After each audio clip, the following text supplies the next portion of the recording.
Hi, and welcome to this bass and creativity lesson. My name is Olivier Babaz. Today, I'd like to talk about ideas in rhythm and how to bring a certain kind of diversity within your rhythm, especially while phrasing in an improvised setting, so mainly in jazz. And we'll take a blues form just as an example for today. So, there are basically two directions I want to talk about today and share a few tips with you today. So the first one is dealing with the one. The first beat is really important when we're phrasing because it's the anchor and often the starting point and the landing point of our rhythmic cycles.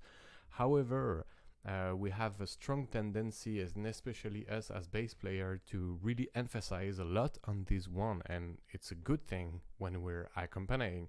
But when we're soloing and phrasing, it's as well really nice to bring other ideas and to use the one in a different way. So we'll talk about that. And the second idea or the second direction will be length of melodic fragments. So basically alternating between short and long melodic fragment. So two directions. First, dealing with the one, and secondly, length of IDs.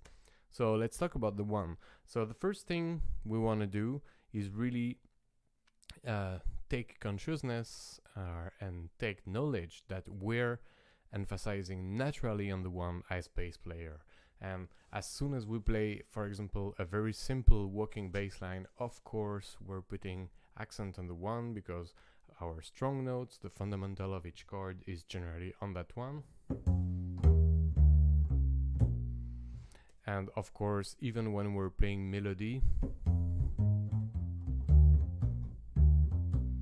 we're emphasizing that one. So the first thing we might want to do is trying to avoid the one. Not avoiding because we don't want to play it, but in a mental setting, trying to think about jumping on top of it or just stopping beforehand. And the first thing we want to do is just take consciousness of that. So maybe we can start by playing blues and while phrasing, thinking about trying to avoid that one. And you'll notice that the more you try to avoid it, the more you take consciousness of it, and the more it will become natural to not start your phrases and land your phrases on the one. So, and don't forget, it's not about not playing it, it's mainly about not starting your phrases from it and not landing your phrases on it. And once again, it's an exercise. Of course, the one is a good thing, but for today, we're working on building rhythm ideas. So just having that in mind can open a few doors. So let's start and let's play a blues in B flat. 1, 2, 3, 4. 1.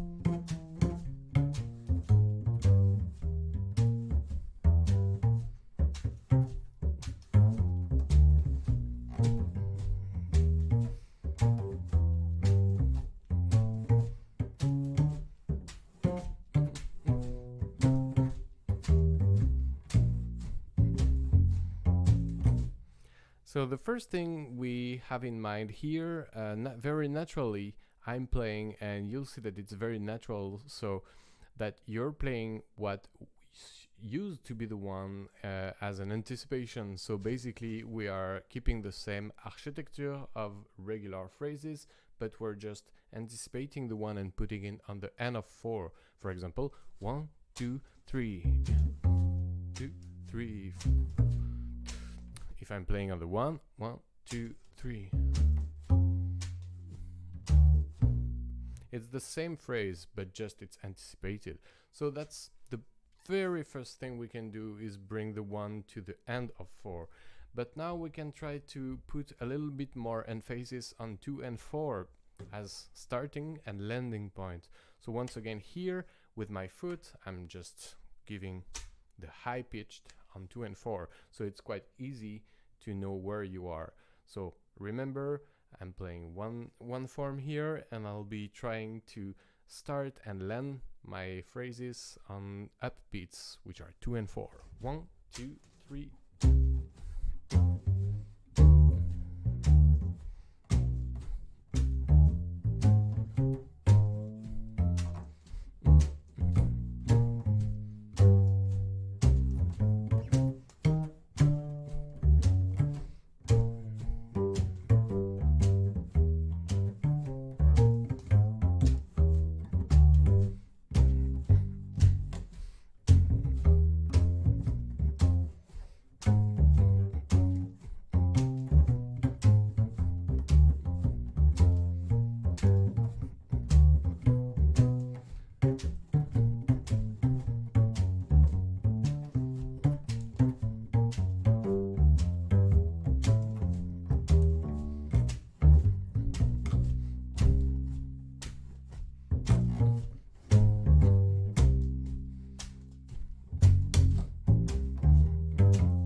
So once again, just thinking about starting your phrases from the 2 and 4 can really help you build some new ideas. And of course, landing your phrases on the 2 and 4 is a good idea as well.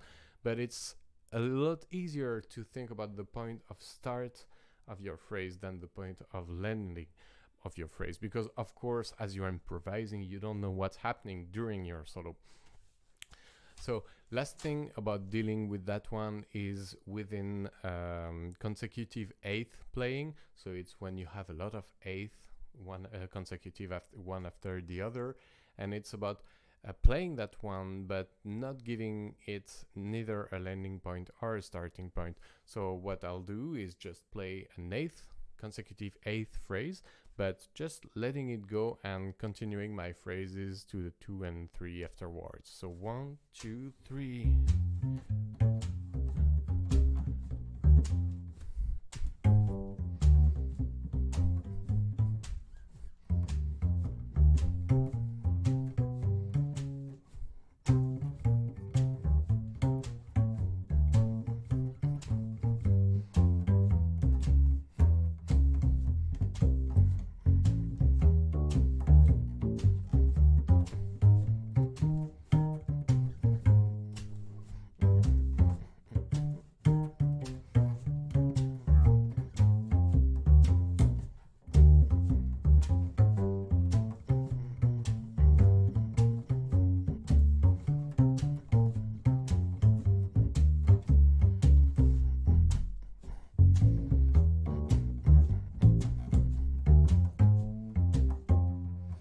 So once again, when you're playing consecutive eighth, it's a little harder to determine where we are, so where you are in the cycle. So it's a very good thing to start with very simple hits and little and short phrases to really have a good knowledge of where you are in the rhythm.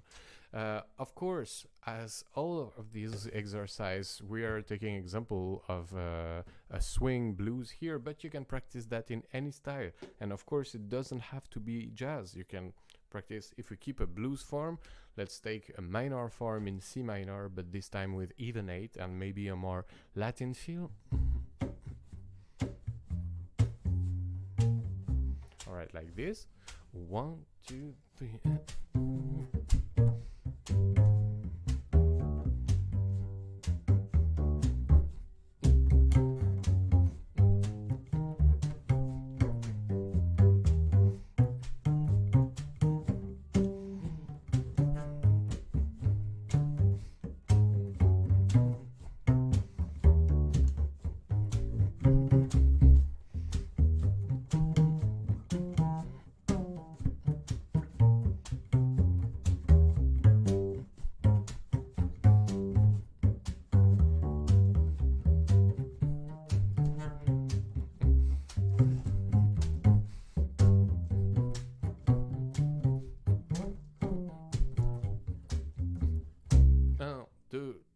4, 1.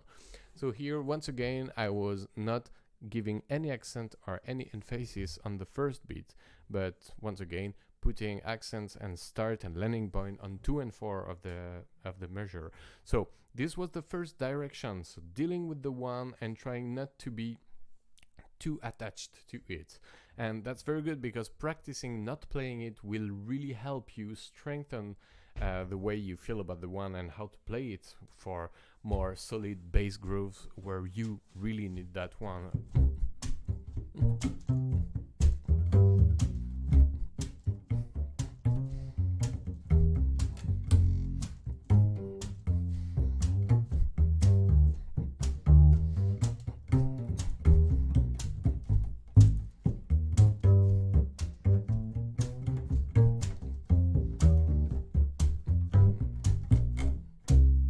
Once again here, practicing avoiding it or jumping on top of it or anticipating it really gave me strength in order to play it with more confidence afterwards when I'm playing bass in a more really fixed environment. So the second direction I wanted to talk about is alternating fragment or phrases length. So that's a very good idea because we always tend to practice improvisation not really thinking about the length of our phrases. And it's really good to take that exercise where you have to alternate between a short fragment and a long fragment. We generally always play a rhythmic solo where we have short passage or short fragments, or a more melodic one where we have long passage. So a very simple way to take consciousness of how many notes you're playing is just by singing the number of notes of your fragment in question. So for example, if you're playing 1, 2, 3, 4, this is 4 notes. 1, 2 notes. 8 notes. Of course, I'm counting in French. It's easier for me, but it just has to be automatic, but it really helps you build a consciousness of the number of notes of your fragment. Let's get back into a blues and in F this time. So the point here is to alternate between short and long, and once again start from very simple ideas. So I'm starting with short notes, well, not short notes, short fragments, so let's say 2 or 3 notes, and I'm moving up to, like, for example, 6, 7, 8 fragment notes fragment. 1, 2, 3, 4.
Alright, so at the beginning I was sculpting a little bit and finding my way around, and at the end I found a way to really switch between 2 and 8.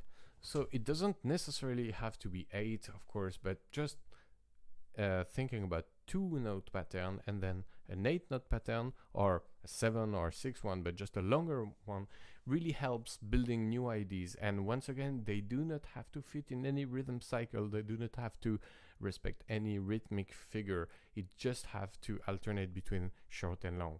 Once again, and this time 2. 1, 2, 3, 4. 1, 2.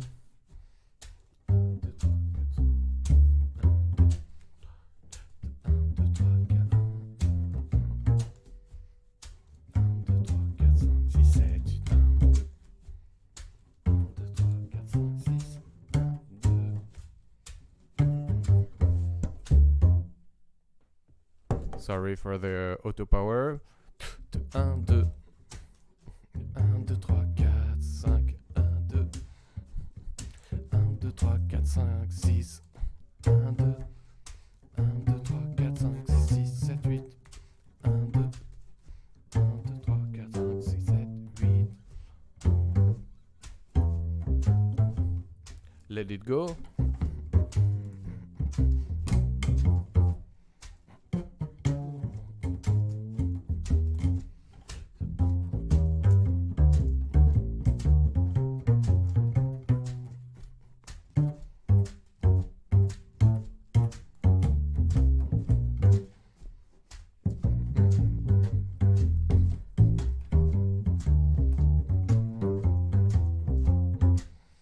So really take consciousness of the length of your phrases, and of course you can do that by counting the notes, but you can do that by ear. Or the last example we could take is having a more rhythmic playing alternate with a more melodic playing. So that was kind of what I was doing at the end, which is alternate rhythmic figure, which is a more punchy way of playing, and alternating that with longer phrases and longer melodies.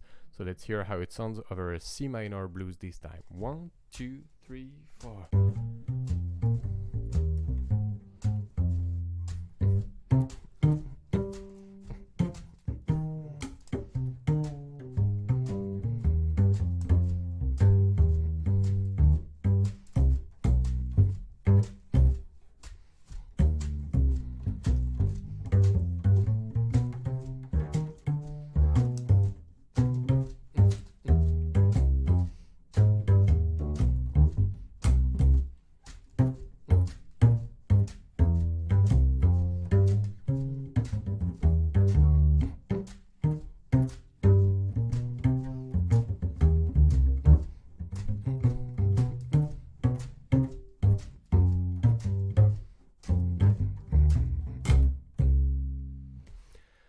So I hope it gave you ideas to practice improvisation today. So we talked about two things. We talked about how to deal with the one, anticipating, jumping on top of it, and we talked about segments of melody and length of them.